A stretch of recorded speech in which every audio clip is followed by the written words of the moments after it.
Welcome back to Harny Revenge, the place where we tell true stories of courage, justice, and the strange power that awakens the moment you finally say enough. Today, I bring you a story that will make you question everything you ever believed about family bonds and so-called unconditional love. This is the story of Olivia Miller, 64 years old, a woman who sacrificed over 3 decades for her only son, only to discover a devastating truth. Love without boundaries is not love, it is permission. Refusing permission to the beginning of respect. And when Olivia reached her final boundary, she did not simply seek revenge, she freed herself. If you have ever felt dismissed by the ones you loved, if you have ever wondered whether you were too generous or too forgiving, this story is for you. Olivia's journey from a mother who always apologized to a woman who redrew the lines of her own worth will remind you that it is never too late to demand the respect you deserve. Before we begin, if you believe that everyone must take responsibility for their actions, press like. And if you want to hear more stories of ordinary people discovering extraordinary strength, subscribe to the channel and turn on the bell. Your support helps us continue sharing living testaments of resilience and justice. Now let us step into the story of Olivia. My name is Olivia Miller, 64 years old, widow, born in Georgia, living in Charleston, South Carolina. All my life, I have not asked for much. A steady roof over my head, a small rose garden behind the porch, and one only son, Matthew Pierce. I raised him on the wages of part-time receptionist work, on cheap dinners, and unconditional love. I taught him to bow his head when wrong, to keep his word when he promised. And then one day, he married Emily, a sharp young woman from Sacramento, California, who carried within her the cool, distant style of the Pacific Northwest, something I had never known. But I truly tried to love my daughter-in-law as my own. I cut my hair short because Emily said so long hair looked a bit outdated. I stopped calling every day because Emily said, "We're busy, Mom, just text for convenience." And then came that Friday morning, June 3rd, when I received a message from Emily at 8:14 a.m. while watering the geraniums on the porch. The message was not long, not roundabout. Just a few lines, enough to choke my heart. "Hello, Mother Olivia. We will be holding our 10th wedding anniversary celebration at Lake Tahoe next month. Please understand if you do not see your name on the guest list. We want to keep everything very small and private." I stood frozen under the morning sun. The garden hose kept running. The geraniums drooped as if they too understood the tightness in my throat. No mother's name on the list. I did not cry. I did not rage. I simply sat down on the porch steps, placed the phone on my lap, and read that message over and over again. It was written politely, neatly, properly, but within every word lay a blunt knife. Mother is no longer family. Lake Tahoe. I had once traveled there with them 5 years ago. I was the one who booked the wooden cabin by the lake. I was the one who grilled dinner each night, who watched the child so Emily could go to the spa. I still remember the final evening of that trip, Emily smiling brightly, raising her glass of red wine. "Without you, Mother, we wouldn't even know how to keep ourselves sane. Now, that sanity no longer needs me." I replied with a single word. "Okay." No period, no question, no explanation. Just one word. Yet it carried everything: hurt, disappointment, and the slow death of a trust once sacred. I had once believed that if I sacrificed enough, I would never be left behind. But that message was the awakening bell. They had everything already. The house I signed the deed for, the car I gifted Matthew when he earned his promotion, even the savings I withdrew to pay Emily's tuition for graduate law school. And now they were ready to erase me from the picture as gently as cutting a name from a guest list. I looked up at the ceiling. A spider spun its web in the corner of the window. Silent, patient, persistent. However many times it was torn, it wove again. Perhaps I am the same. But this time I will not weave with love. I will weave with memory and with justice. I stared at the cold cup of tea on the kitchen table. Earl Grey, the kind Emily hated because the orange blossom scent gives me a headache. But I liked it, so I brewed it. Today I would brew everything for myself alone. Beneath the second drawer under the pot holders was the yellow folder I had not opened since the day I signed it, the deed to their house. The home in Mount Pleasant, 3 bedrooms, 2 baths, a backyard, with the great oak tree where I once hung a swing for Matthew as a child. I bought it. I am the name on it, not the couple, not we, me, Olivia Jane Miller, sole owner. I had once planned to transfer the deed after 5 years of marriage, but I hesitated. Perhaps it was instinct. Perhaps it was the fear of being replaced. I never signed. I kept the original locked away. And ever since, I quietly paid the property taxes each year because I thought if the day ever came when Matthew needed me, he would know where to return. I never imagined that day would arrive like this. Not through an erased invitation. Not through a curt text message on a quiet morning. Not through the look Emily gives me in recent photos, the look of someone who has won, who has climbed high enough to forget the foundation beneath.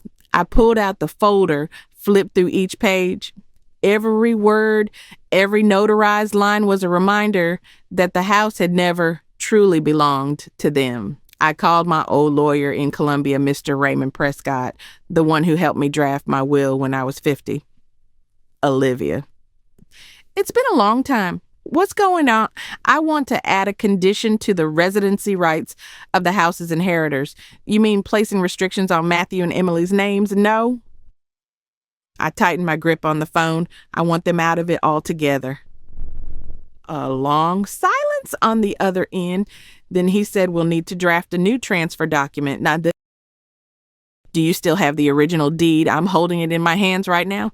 I once believed that giving was the purest way to love, but now I have learned holding on is also a way of loving myself. I looked out the window. Sunlight spilled across the porch. The geranium swayed gently in the wind. The kitchen was silent, but I no longer felt alone. I was awakening. I will not reclaim the years already lost, but I will reclaim everything that belongs to me legally, rightfully.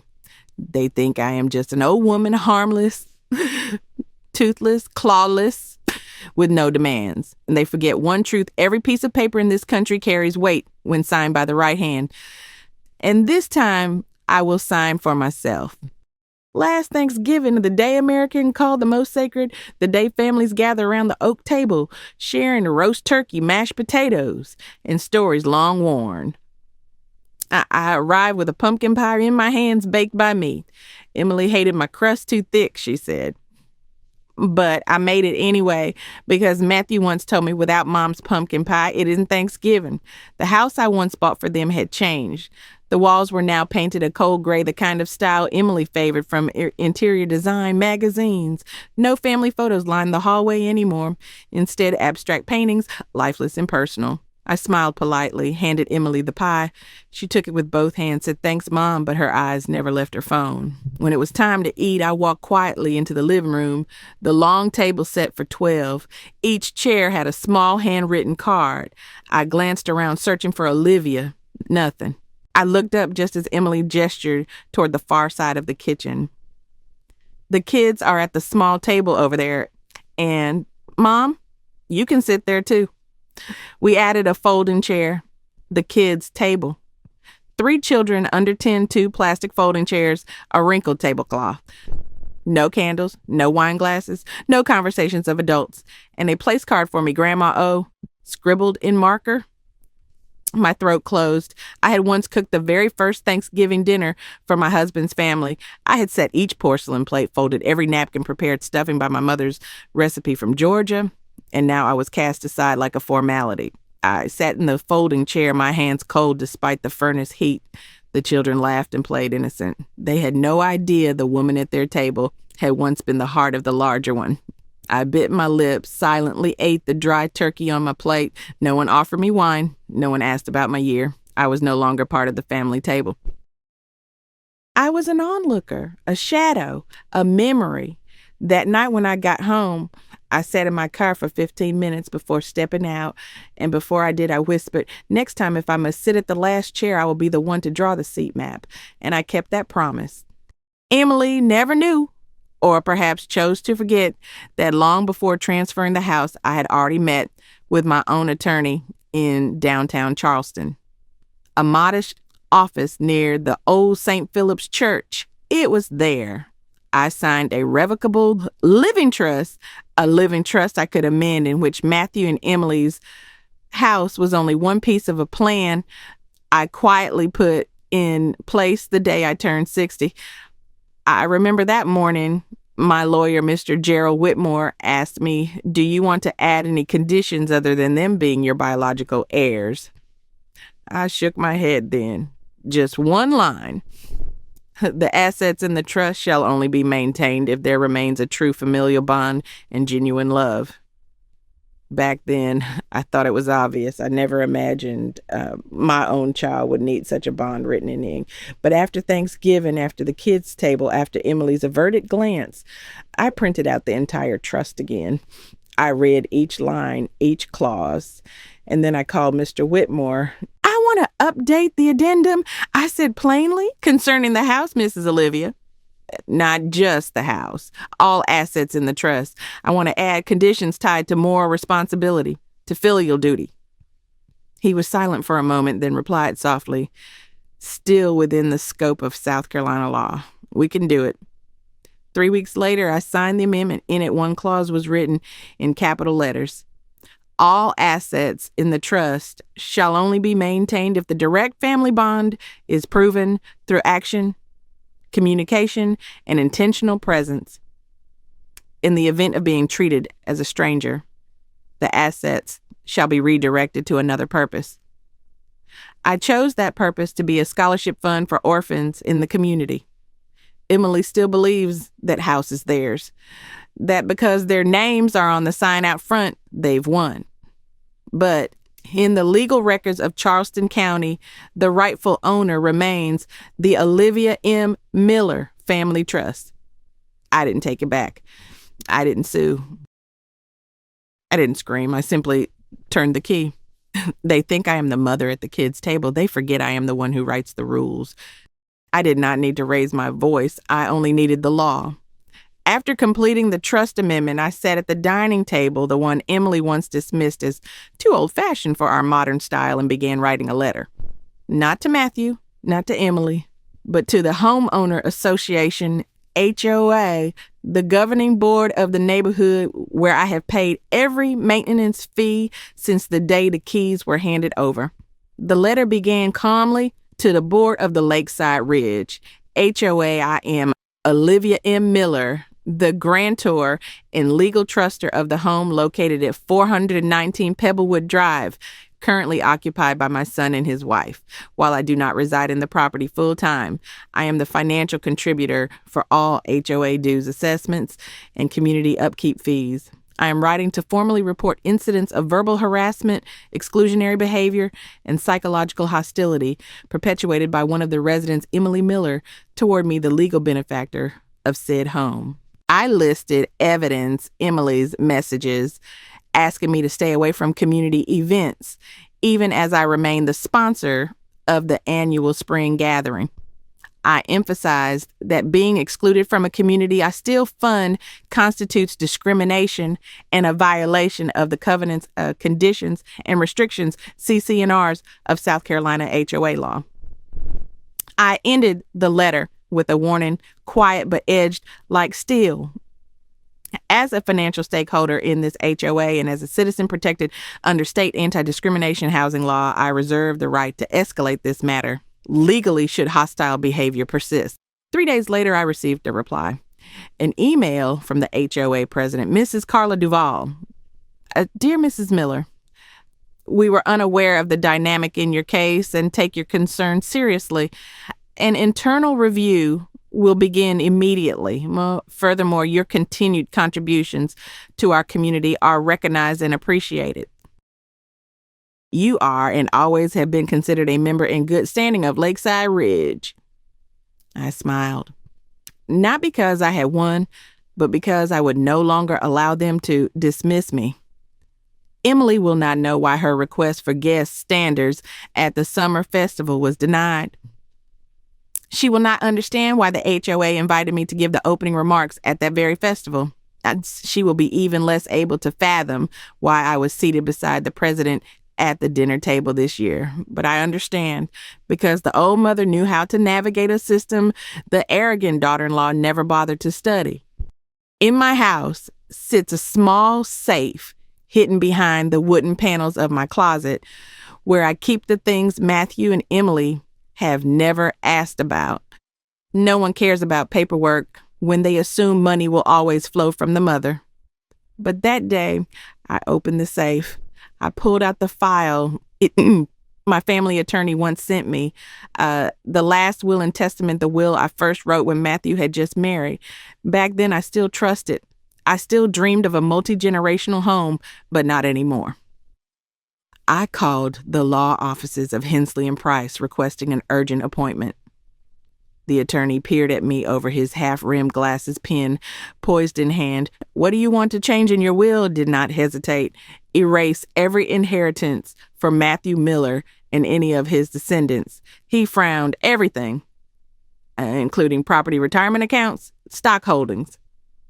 I nodded. All of it. And in its place, I want to establish the Olivia M. Miller Scholarship awarded to female law students, priority given to those who have been excluded or dismissed by their own families. The pen began to move across the page. Simple lines of ink, but each one weighed 1,000 pounds. No argument, no bitter words, just a single sentence. Or, to my only child, I leave my silence. My revenge did not need a voice. It came from their pen, the same pen I once used to sign the deed for Matthew's home, now used to erase his name from everything I ever owned. When the new will was notarized and sealed, I did not cry. I only felt lighter, because for the first time in years, I had written something not for anyone else, but for myself. And for my mother, the one who once told me, the deepest revenge is when you no longer need to shout. You only need them to know they will never again have the chance to hurt you. I returned to the house on a Saturday afternoon. The key was still in my pocket because my name was still on the deed. The house I once called a wedding gift was now nothing but wood and concrete holding fractured memories. But that day, I did not come to reminisce. I came to reclaim my space with dignity. Emily and Matthew were on vacation in Lake Tahoe. I knew their schedule. They did not need to invite me, but I still knew. I sent an invitation through the neighborhood Facebook group. If you are a single mother, someone who has always put your child above yourself, someone who has been forgotten at the family table, then this Saturday dinner is for you. Address 312 Willow Creek Drive. I cooked with my own hands. Not the chestnut pie Emily liked, not the steak Matthew demanded every holiday. I cooked what I loved. The southern stew my mother taught me at 17, the tomato soup from my garden I was never invited to make in this house. The first to arrive was Sandra, 3 kids newly divorced. Then Ms. Patel, 70, who once raised a child alone in a refugee camp. Then Lena, a young nurse who worked night shifts that no one noticed. 8 women gathered around the dining table I once bought from Macy's, the table that had served a family that no longer considered me family. We ate, we laughed, we told stories of the days we were forgotten and how we still rose, worked, cooked, loved our children, even when no one invited us to sit at the table. No one asked why I chose to do this, but their eyes understood, because each of us had once been cut off a list somewhere. After dinner, I stood and raised my glass. I once thought not being invited was a form of silence. But tonight I understand silence can be a weapon. And tonight I choose not to be silent. The house was no longer Emily's, no longer Matthew's, no longer a symbol of charity and rejection. Tonight it belonged to women who had been forgotten, who for once were called by their true names again. On Monday afternoon, I received a call from my attorney's office, Mr. Gerald Thompson, the man who had drafted my revocable living trust 6 years ago. His voice was calm as if reciting a formula. We have sent a notice of re-entry to the current occupants of 312 Willow Creek Drive under the re-entry clause in the conditional deed of gift. If there is no lawful response within 14 days, full ownership and control will revert to the trustor, namely you, Olivia. I nodded quietly, as though I had just sipped a cup of tea. Everything was unfolding exactly as I had rewritten in my plan over the past 18 months. And then my phone rang. Emily. Her voice was trembling, tangled in tears and panic. Mother, why are you doing this? They say the house will be reclaimed. You know how much we've invested in it. Then Matthew texted, just one short line, cold as steel. If you push this far, then between us there is nothing left. I stared at the screen, thinking of that Thanksgiving when I stood outside their door with an apple pie in my hands, while the seating chart had exiled me to the children's table. I remembered Emily's polite little message. We hope you understand if your name is not on the list. And I typed back just one sentence. Clear, stripped of ornament, unshakable. You did not invite me to eat, so I will not let you sleep in the house I bought. The battle was never meant to be fought with shouting in the kitchen, nor with tears spilled across the dining table. It was meant to end with a notary's seal pressed onto a document that holds power across the entire nation. It is not that I am cruel. It is simply that I have learned to answer my daughter-in-law in her own manner, polite, civil, and merciless. The 14 days passed in silence, no formal response, no attorney letters, no counterclaim filed in Charleston County Court. On the morning of the 15th day, I drove to 312 Willow Creek Drive. The house stood quiet beneath the weight of early mist, the swing on the oak tree swaying with the faintest wind like a memory refusing to die. In my purse was the certified document, reentry executed. My name, Olivia M. Miller, once again recorded as the sole and rightful owner. Emily's car was gone. Matthew's, too. Perhaps they believed silence would win them sympathy, or perhaps they thought I would falter at the last minute. They were wrong. I unlocked the front door with the same key I had kept all these years. The sound of the tumblers turning was not the sound of intrusion. It was the sound of return. Inside, the walls were painted gray, the photographs of their curated life still hanging. I did not touch them. I did not need to. I set my leather folder on the kitchen counter where I once rolled pie crusts, with Matthew at my side, his small hands dusted in flour. I stood in the center of the house and breathed not as a guest, not as a burden, but as the rightful keeper of the space I had built. I did not shout. I did not celebrate. I simply whispered to myself, the table may forget me, but the house remembers who I am. That night, I invited no one. I lit a single candle, ate my dinner in silence, and let the walls bear witness, because justice does not always arrive with noise. Sometimes it arrives with a key turning in a lock. 1 week after the lawyer's call, I received something that Emily must have thought was a gesture of reconciliation. A postcard, sent from Lake Tahoe. On the front were my 2 grandchildren, Anna and Caleb, throwing snow, laughing brightly at the foot of a white mountain. No Matthew, no Emily, and no apology. Only one short line. Hope you are well, Mom. The word mom was written like a supporting role in a play they were performing. A role without dialogue, standing behind the stage, as I had done for 40 years. I folded the postcard without reading the back. I walked toward the fireplace where the flame burned slowly, gently, like the anger in me that had been shaped into a kind of cold composure. I dropped the postcard into the fire. The paper burned quickly, curling into black ash within seconds. The children's smiles faded, then disappeared. I did not shed tears because I had already chosen. They chose to cut me out of their 10th anniversary celebration. They chose to place me at the children's table on Thanksgiving. They chose to treat me as a stranger in the very family I had built.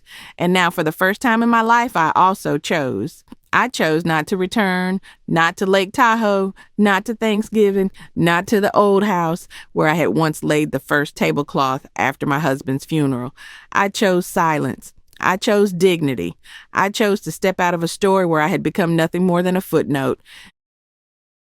The upstairs guest room, the one I used to keep ready for every holiday, every weekend, in hope my children and grandchildren would visit, had not been touched for almost a year. The double bed was still made with clean sheets, the blanket folded neatly. The wooden dresser still had space left for a few of Emily's clothes. The small desk still held the old box of crayons from Anna and Caleb. I stood in the middle of the room, listening to echoes of the past coming from these lifeless objects. But this time I did not feel warmth. I only felt emptiness. So I tore it all down. I called workers to remove the bed, dismantle the dresser, and repaint the walls in a warm, earthy shade. I placed a vintage armchair, a tall walnut bookcase that reached the ceiling, and hung the world map I had once hidden in a drawer because I never dared to dream of going anywhere alone. In the center of the room now sits a small glass tea table where I place my favorite book each morning. On the wall, I did not hang family photos. I hung a portrait of my mother, the woman who never had the right to choose her own seat. I gave the room a new name, the Olivia Room, a room that no longer waits for anyone to return, a room without resentment, without misplaced hope, without the burden of being enough for others to love.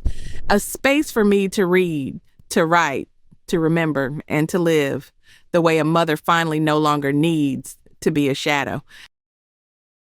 On a Tuesday morning, I walked into the post office downtown Charleston with a folder under my arm, inside my birth certificate, proof of residence, and a photograph taken just last week. A photograph of me, Olivia Miller, 64, silver hair, pulled back eyes steady. The clerk at the counter barely looked up when she asked, "First time passport?" "Yes," I said. My voice did not tremble. For 40 years, every vacation I planned was for Matthew, for Emily, for the grandchildren. Disney trips, cabins near Tahoe, beaches I never liked but pretended to enjoy. I carried the bags, paid the bills, took the pictures. But my name was never on the ticket as the one who chose. This time I chose. The clerk stamped the application. 6 to 8 weeks, she said, sliding my papers back. A slip of paper with a tracking number landed in my hand. It felt heavier than any house key I had ever held. Heavier than the trust documents, the will, the deeds, because this was not tied to anyone else. This was mine. When I stepped outside, the air smelled of salt water drifting from the harbor.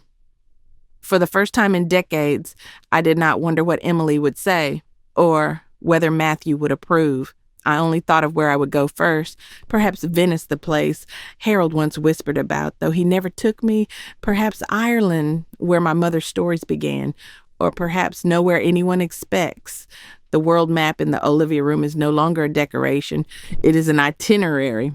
And I am ready to press my finger on it. My porch had 3 white wooden chairs, one for me, one once for Matthew, and one for Emily, though she never sat down. Last week I had 2 of them carried away. Not sold, not thrown out, just gone because I no longer wait. I painted the last chair a pale blue, my mother's favorite color. On the armrest, I carved a small line with a knife for the one who stayed. No one asks who it is for, and it does not matter. I sit there every morning, pouring a pot of black tea. I watch the roses I planted in 1983 when Matthew was just learning to walk. Back then, I believed I would sit here forever, surrounded by children and grandchildren. But perhaps being a mother does not mean being thanked, and being human does not mean being endured. I do not intend to play the victim. I am simply a woman who has loved, who has given, and who has now learned how to let go. Next week, I will go to Asheville for a few days, perhaps later to Oregon. I'm not certain. But I know one thing: I will not return to the end seat, because for the first time in my life, I have chosen my own place. This story does not end in anger. It ends in steady silence. A mother needing no apology, no recognition. Only a chair and a reason never to look back